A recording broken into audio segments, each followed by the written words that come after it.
Max Keiser, the one and the only. Max, thanks for taking a few minutes. We're here in El Salvador at the Adopting Bitcoin conference. Yeah, it was my pleasure. Very busy. We met at the halving party. I didn't even meet there, but we did an interview at the halving party. Right, yeah. And that was a lot of fun. And so it's great to catch up with you and continue our conversation. Right. Well, Bitcoin's gone up a little bit since then. Yeah. You feel that I told you so vibe yet, or are we not quite there yet?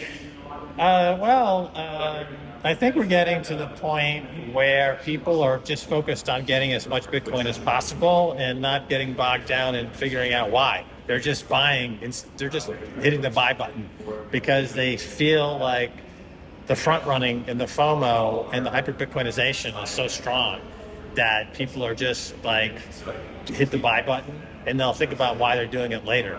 You feel in the air the electricity. The U.S. wants to buy 1 million Bitcoin. Some Mideast country's going to announce they're going to put an order in to buy hundreds of billions of dollars worth of Bitcoin, from what I understand. You've got nation states FOMOing into it. You've got the global hash wars. I've described it, going back to 2019. You've got the retail market just kind of waking up to this. If you look at the Google searches, right, they've been asleep for years. Now they're starting to pick up, so they yet to see the whole retail influx of buyers. So all that's coming together. This classic bull market frenzy. Yeah, definitely. So obviously the Trump election is probably one of the biggest pieces of news in Bitcoin that's happened. You and I were talking a little earlier about how I think it surprised both of us. What was your reaction with the Trump news? Obviously Trump's controversial because he's got his own coins and all that, right? What's your thoughts about that change in America?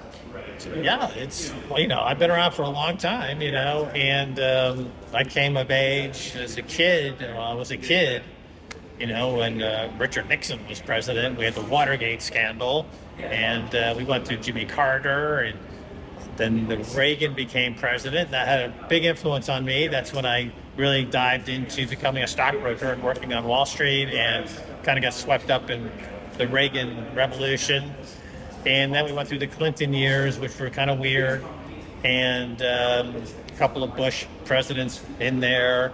And we had Joe Biden. The thing about the Joe Biden years is that it really was almost like end of empire. I really felt like, America was finished. America is toast. America is over. We're just going to sink into oblivion now. The empire is dead.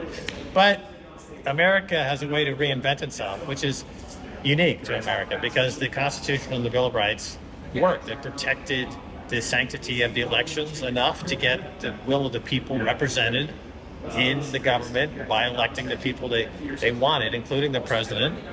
And I remember back in the 80s, Luke, when the word on the street, and I was working on Wall Street at the time, was that Japan was going to dominate the world economy. They had beautiful manufacturing capacity, and they were cranking out cars, and they were sending them over to the U.S., and Japan's real estate property market had gone up to this absurd level of valuation where like a square inch of the royal palace in real estate was worth more than Manhattan or something crazy like that.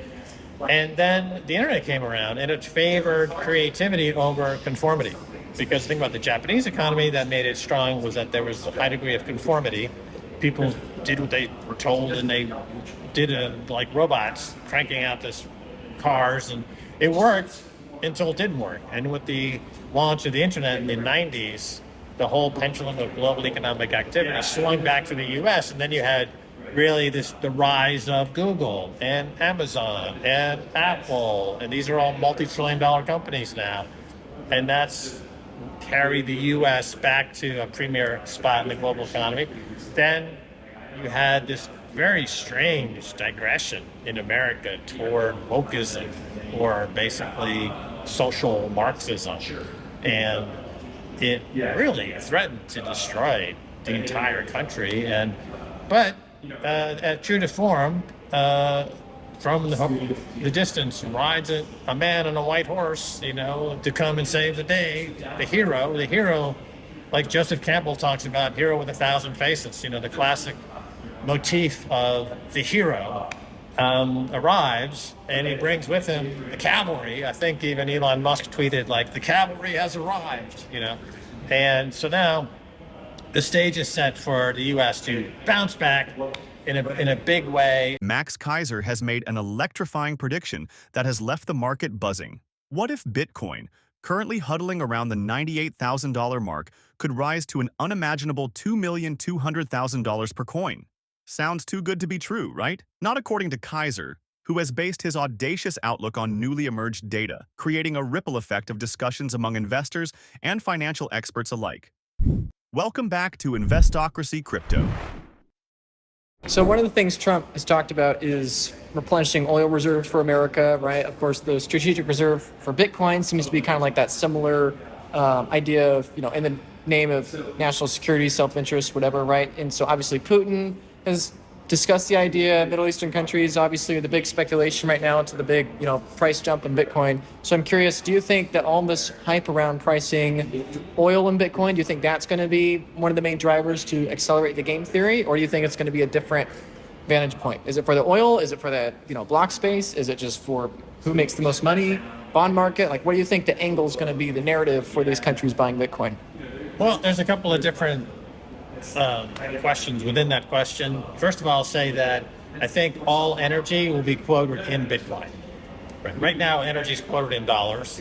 After World War II, the Bretton Woods Agreement made the U.S. dollar the global reserve currency. It was backed at that time by gold, and then over time, that backing was severed. Back in 1971, they broke it, and so that includes commodities. All commodities are priced in dollars. That includes oil. It's all priced in dollars. So if Japan needs oil, they first have to get a lot of dollars to go buy the oil that they need. Right. So that is the de-dollarization of the global economy is happening. Because of Putin and the BRICS, they are de-dollarizing. They're pulling out because the U.S. foolishly weaponized the dollar. They seized 600 billion or so of Russian assets. They kicked Iran off the SWIFT network. So they weaponized the dollar. The greatest strength the U.S. had would be to have the world reserve currency and to get a commission essentially on the global economy. They went similarly with the City of London. The City of London had a position in the Eurozone of being the clearing bank for the entire Eurozone.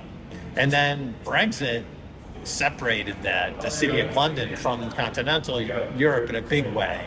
And that kicked the legs out from underneath the British economy in ways that people who understand how the global financial system works were warning about, including myself, but the Brexit went forward anyway. And I remember just asking people all the time, I said, you realize that this will cut GDP substantially if you exit the Eurozone. And they're like, we don't care. We want to be sovereign. I'm like, okay, you're going to be quote unquote sovereign, but the relationships you need to grow won't be really you still need to have those relationships. It's not like you're going to flip a switch and you're going to become a massive powerhouse in the manufacturing sector. And within 6 months, you're going to be exporting, Rolls Royces. When Max Keiser talks about Bitcoin, the crypto world listens and often reacts. His recent prediction, highlighting Bitcoin's potential to climb to $2,200,000, may sound like a pipe dream. Yet it's rooted in serious speculation and financial reasoning. A key factor behind this prediction is the role of nation-states in Bitcoin adoption, with El Salvador pioneering this movement by declaring Bitcoin as legal tender and actively buying more. The stage is set for others to follow. Keiser jested that if more countries jump on this bandwagon, Bitcoin's price could soar within the next 12 to 24 months. Indeed, where nation-states tread, real change often follows. My point being that de-dollarization is here, and these countries are pulling out of the dollar, and part of that transition will be to price energy in something other than the dollar. And I think the winner will be Bitcoin, because Bitcoin becomes a world reserve currency. And so energy and Bitcoin is almost synonymous. A lot of people have been saying for years, really, that Bitcoin is energy is Bitcoin. It's backed by energy. It is energy. Money is energy. Money is the energy that you can solidify, put in your pocket, and move into the future with it, right? Because your Bitcoin that you can buy stuff with today is the same Bitcoin you can buy stuff with in 5 years. Mm-hmm. Also, it's the same Bitcoin you can buy stuff with in some other countries. It can move through space. So money allows you to move through time and space. It lets you move into the future. It lets you move around geographically. And that's always been the appeal of money, from beads and shells to gold. The appeal has always been the ability for an individual to be free. And freedom is something that humans yearn for. And so money has always been a means for freedom in that sense.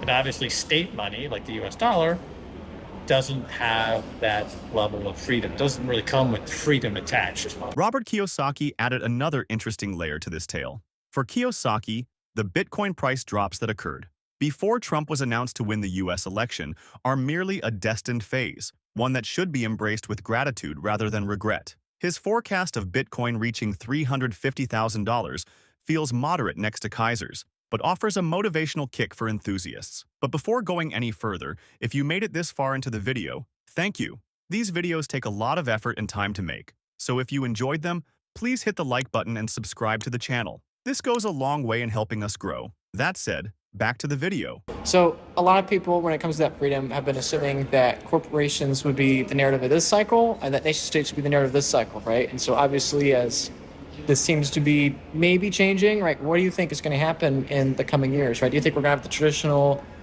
4-year cycle? Do you think maybe now we have a super cycle and price goes higher? Do you think maybe price doesn't go higher, but instead the bear market's either dampened or changed in some way? Or is it just a total crapshoot that we have absolutely no idea with what's happening? Well, back in the internet days, NASDAQ was at incredible highs. Cisco was the most valuable company in the world. And the assumption was that Cisco's growth would be 40% a year forever, essentially. And then they came in with a number that was under that, and that was the rug pull on the NASDAQ, pretty much. There was a rug pull on the NASDAQ. NASDAQ went from, dropped almost, I think, 90% from the high, starting in the 2001 break. Now, the cycles in Bitcoin, I think, looking ahead, will be, I see a problem developing in 18 months of liquidity, where it's just people are going to not be able to source Bitcoin at any price. There's just nobody, and so it'll be an illiquid market. And this happens in markets all the time. They get jammed up by having liquidity issues. That's why over the last, you see this sideways action in Bitcoin since the last time we spoke. Right. And people are saying, well, there seems to be a lot of demand. Why is it going sideways? Will nations truly compete in accumulating Bitcoin, a scenario that could drastically inflate its value to the heady heights Keiser foresees? While we can only speculate on the future, the possibility alone is enough to keep the investment world captivated and eager for the next move. Keiser's bold predictions and Kiyosaki's resilient counsel offer engaging viewpoints that draw every serious investor into the river of speculation, strategy, and opportunity.